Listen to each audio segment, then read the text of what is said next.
the great Rabbi Akiva. And we're describing the fateful end of his life, where Rabbi Akiva was taken out to be tortured for the grievous crime of teaching Torah. That was at a time where there was a decree against Klal Yisrael that we were not allowed to teach Torah, and certainly not in public. And Rabbi Akiva brought together not just one or two, but he gathered masses of people to learn Torah, similar to what Esha Torah is doing, just bringing masses of people to learn Torah all over the world. And Rabbi Akiva was doing that. And we said that as he was being taken at the very end, so he was makabel upon himself all malchus Shemayim. He accepted upon himself God's kingdom, the reality of God's kingdom, the truth of God's kingdom. And he began to say Shema. Now he didn't interrupt in the middle of Shema, because you can't interrupt in the middle. So right before he began, the students saw that he was accepting the heavenly yoke of heaven as the only truth. And they said, Rebbe, Ad Khan, how are you going so far?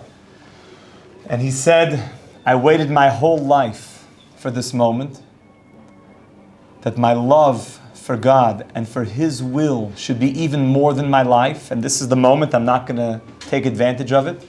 And he said, Shema Yisrael Hashem Elokeinu Hashem Echad, God is one. And as he said one, so the Gemara says, Ad sheyotza yatzasa nishmasei be'echad, that his soul left him when he said one. Now it doesn't mean that he was like extending, like echad, like he's like, wait, am I dead yet? No, let's like echad. Oh, perfect time. What timing? Unbelievable. No, it's like we explained yesterday. He catapulted his soul out at Echad. He journeyed out of his body through choice at the moment of saying Echad, because like we said yesterday, that the moment of saying Echad is going from Echad to Yochid. To extend Echad means you go from the concept that there's one God, but a lot of other stuff in this world, to there's nothing else but God. We call that hardcore monotheism. That we're all inside of God right now, that the only truth is God. And all that is built in the world of Kabbalah. And that's what the mitzvah of saying Shema is the mitzvah of knowing that God's unity is absolute, there's nothing but God. And Rabbi Akiva got to that point, and the natural result of that is his soul left this world. Because this world is called the Alma de Shikra. This world is called the world of lies. When you come into this world, there's a lot of falsehood going on. And it's easy to be fooled because God is hiding, so to speak. And the power of the unification of God is to know that even in a world of darkness, there's nothing but God. That's a much bigger unification. To say that God is unified in the upper worlds, that's very easy, because it's all spiritual. But to say that God is even one here is a very, very powerful thing.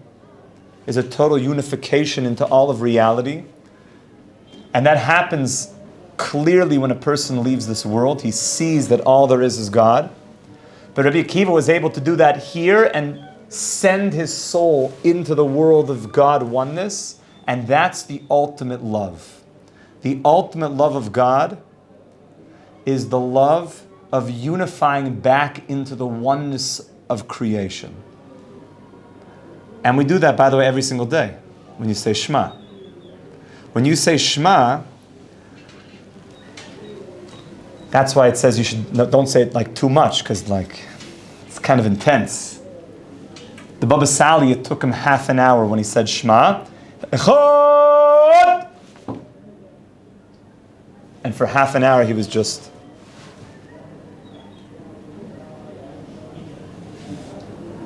in unification. And then Ve'ahavta, he came back down until here I am. Yes, I am in this world, and I can love you from this world as well. The love of the highest magnitude for God is the love of returning to the truth that there's nothing but God, and that my soul comes from God. That's a very high level of love. Returning to your source, returning all the way back to where you come from. That's a very powerful love. It's the greatest connection. It's no longer a connection of two separate things. Remember we talked about two separate things becoming one, or similarities or opposites attracting. There's still these two beings. Returning to where you come from is seeing that you're just an extension of the one and making that journey back. That's called the love that comes out of Yichud Hashem, which is a very powerful love. Who knows here another time that we say Shema during the day?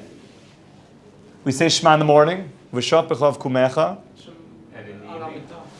and we say also right before we go to bed.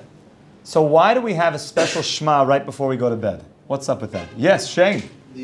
Our souls go up to Hashem when we sleep. Very good. So when you go to bed, the sages teach us is that sleep is 1/60th of death. Sleep is, as you know, when a person's sleeping, they're kind of not there.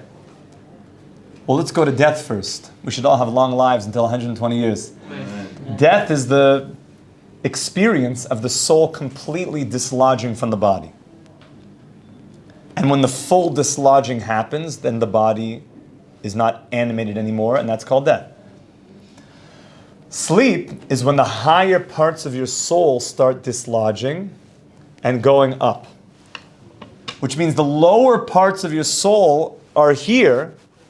That's why your body is animated, meaning you have a heartbeat, you're breathing, your endocrine system is working. But if you notice, everything is even working like less. Even your nefesh, even the lower part of your soul that's responsible for giving just physical animation to your body, even that is like on a low level. Sometimes on your computer you could put up the brightness, and it gets really bright. So sometimes you turn on, it's like very dark. Because just the brightness, it's very low level, it takes less energy.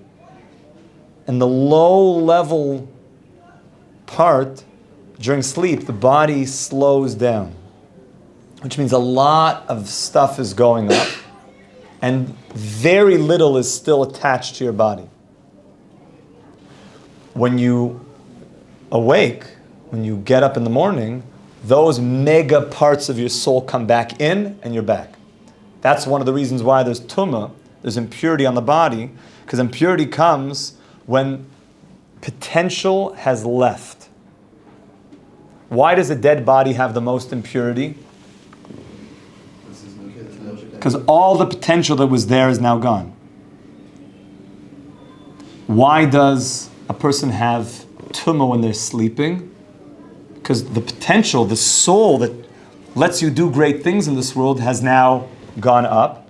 That when the soul comes back down into the body, so all the impurity is leaving because the soul's coming back in. It's no longer just this empty husk. So the impurity leaves, and it's a little bit by the fingertips. That's why it's very important to wash your hands in the morning. That's one of the laws that's been passed down to us, is that the impurity comes out and a little bit by the fingertips. That's why you'll notice by tzaddikim, they're very careful with their hands and washing their hands. Also careful with not keeping their fingernails too long and keeping them clean underneath. Because that's an area where the klippas, where impurity hides out. Now everything I just told you is extremely based in halacha and very much in Kabbalah. And really to wash that off as soon as you get up in the morning. By the way, it says in halacha, they bring down the Beis Yosef, brings in the Bach, that water that you wash off in the morning, if somebody asks you for it, I need to do some sponja. Can I have that water? First of all, never use that water for anything. Get rid of it as fast as you can. Even don't dump it into a sink that has dishes, because the dishes can take that water upon itself, and really you should wash the dishes 3 times after that water goes on it, not to have it touch anything. What if somebody asks to borrow it? Deny it. So you should don't let them have it. Why? Because it says that there were people in the olden days. Now, by the way, the olden days also means today. Some people just went more, undercover. That they want to use it for black magic, because that water is like concentrated impurity. So don't let anybody get that. For an animal? No. Or plants? No. Just from your hands? Just from your hands. What do you mean, just from your... What The if- body, what from the morning, in the morning time. Right. Now you should know, we're bringing in a few more halachas here. The Shulchan Aruch brings down la halacha that if a person is a sage and they're not careful to wash their hands in the morning, then it says they're going to forget their learning. And if a person is not a sage and they're not careful to wash their hands in the morning, you know what it says? Yoitze medaitoi. They go crazy. My explanation of this is why I think that there's so much anxiety in the world now. Now, what I'm suggesting is that wherever a person is holding, we hope people have tremendous mental health. Wherever a person is holding, whether there are therapy, medications, whatever they're doing. I'm not here to give medical advice, but I can give Torah advice, which is wherever a person is holding, by being careful with washing your hands, it will make your situation better, no matter what. Because all that impurity and anxiety will be washed off spiritually. And those anxieties create chemical compounds in the body. They create chemical imbalances in the body. So get rid of it. Be very careful to wash your hands first thing in the morning. And I've seen people that start to become careful to washing their hands in the morning, and it brings them they start becoming much more lively, much more lighter, less impurity, spiritually speaking, on top of them. Okay? So, back to Shema. When a person goes up at night, when those parts of the body start going up, we say Shema. Because the whole purpose of Shema is when I'm returning to my source. As the soul's going up, you're getting like a taste of what it means to go back to your source. That's why one of the most important lines that we say in the bedtime Shema is Biyodcha afkid ruchi. Into your hand, God, do I give you my soul to hold on to tonight.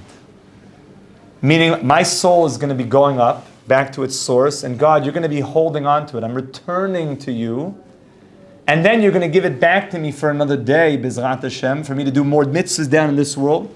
Because this world is all about creating God a kingdom. But while it's up there, I know you're going to take good care of it, because I'm going back to my source. So that world of Shema is very powerful at night. And as Rabbi Akiva was saying this, what came out?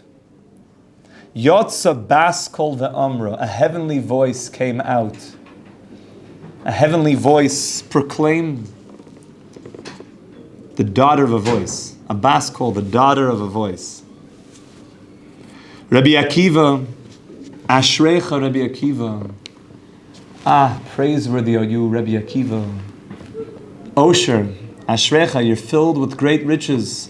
Rabbi Akiva, Sheyotze nishmascha be'echad, that your soul left this world with echad. Your soul left this world through love, through the consciousness of returning to its source.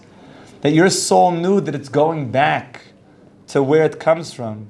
And you're aware of that love right now, and you're just excited to come home. Rav Kook has something very crazy that he says. He says that death, we think death is like, the end of life. So Rav Kook says that death is hiskabrus achayim. Death is the strengthening of life. Is that place where the soul's going back to its source. Now, just everyone has to remember that for us, our Torah teaches us that the most precious thing is life. we will extend life in this world. Every single second is valuable to us. We're pro-life. Everything is about life. Life, chayim, becharta b'chayim, more life and more life, extending life. That's why a person could break Shabbos to save somebody, right? Because better that he should be alive to keep more Shabboses. It's all about life.